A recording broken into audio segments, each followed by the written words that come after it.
Okay, so the other day I was asking God to give me more compassion for people, that I wouldn't have such a hard heart, that I would have more of an understanding of how to pray for people and more of like his heart for people, right?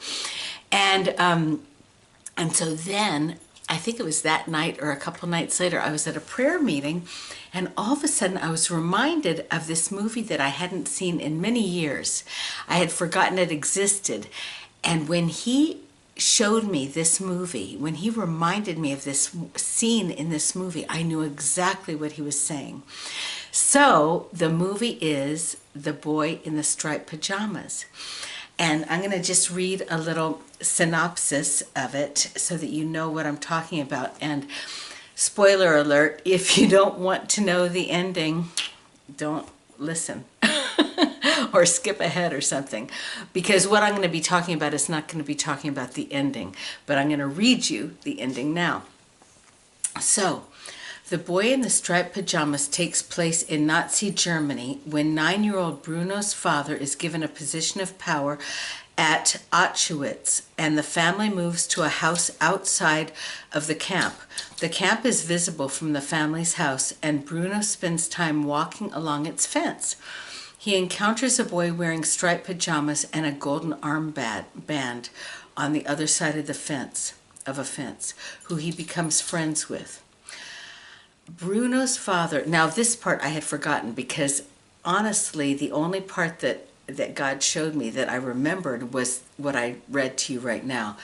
When I read this, it just broke my heart all the more, okay? So, but what I'm reading now has nothing to do with what I'm going to talk about. Bruno's family hosts a dinner for Adolf Hitler and his companion Eva.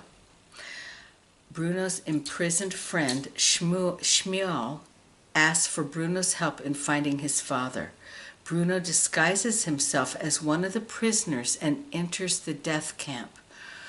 The two boys are killed in the gas chambers. So, I mean, when God reminded me of this movie, he just reminded me of the part where the boys became friends with a fence in between them. And they both had completely different circumstances. They both had innocent hearts. Both of them were the same. There was nothing different with them. They were two little boys that just wanted to be friends. And I mean, the situation is that they both, at the fence, they were the same. But in reality, they lived completely different lives. But the point that God was showing me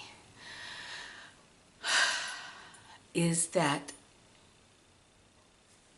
so many people who are addicts, who have desperate situations, who are, just every kind of bad situation, they are the same as you and me. We're all the same. We are all the same. It's just that our circumstances are different. And the thing is, the only thing that makes me better, not better, I'm not better. The only thing that makes me is revelation. The only thing that, I don't know how to say it, the only thing that gives me an upper hand in life, let's say, is the revelation of the freedom that God is extending to all of us. The freedom, the liberty, the new life, honestly, if you had met me 40 years ago, before I asked Jesus into my heart, my life was a mess. I was mentally ill. I was the problem child of my family. I was everything bad I was in the middle of doing a ton of bad things, and if I had not received the revelation of the life and the freedom, the new life and the freedom that God could give me if I would just accept what he had for me, I probably would be dead by now. Exactly. And my circumstances would be mumbling, would be even worse than they were 40 years ago. And so the thing is that there might be some of you watching right now who find yourself in terrible, terrible circumstances, or who are addicts, or things that just are beyond your control. And I just want to pray for you, and that God would give you the revelation that he is extending. He's extended all the freedom that you need. He loves you, and he wants his light to come into your darkness and lighten up your life. He wants to remove the heaviness from your shoulders, so that he wants to exchange. There's a scripture that says, come to me all who are weary and heavy laden, and I will give you rest. Take my yoke upon you, for I forget the exact words, but it's roundabout it saying that his load is light. He wants to do an exchange, that he'll take your heavy load and you can receive freedom of his light load just to walk through your life. And honestly, that is what happens. And what God showed me with that picture is he just wants that fence torn down. The fence between the two boys, he wants it torn down.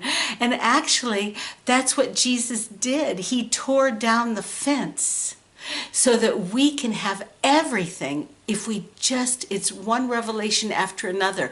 It's like progressive. It's progressive understanding of who he is. And I'm telling you, it's like when I've got much more freedom now than I did 20 years ago. It's like progressive freedom as you receive more of his revelation and start to allow him to overtake your heart and mind. As you seek him, it says in the Bible, it says, when you seek me, you will find me if you search for me with all of your heart. And that's the truth. And he wants everybody to come into total freedom. So I pray that you would have if you find yourself in difficult circumstances, that God would create in you a hunger and thirst for him, to know him. Because the more you know him, the more freedom you're going to experience, and that he would just envelop you in his love right now, and that fence would come be torn down so that you could just walk into freedom. Imagine if that little boy that was on the wrong side of the fence could have just walked into freedom, So anyway, that's what I got from the boy in the striped pajamas, or at least that's what I got when God reminded me. Okay, bye.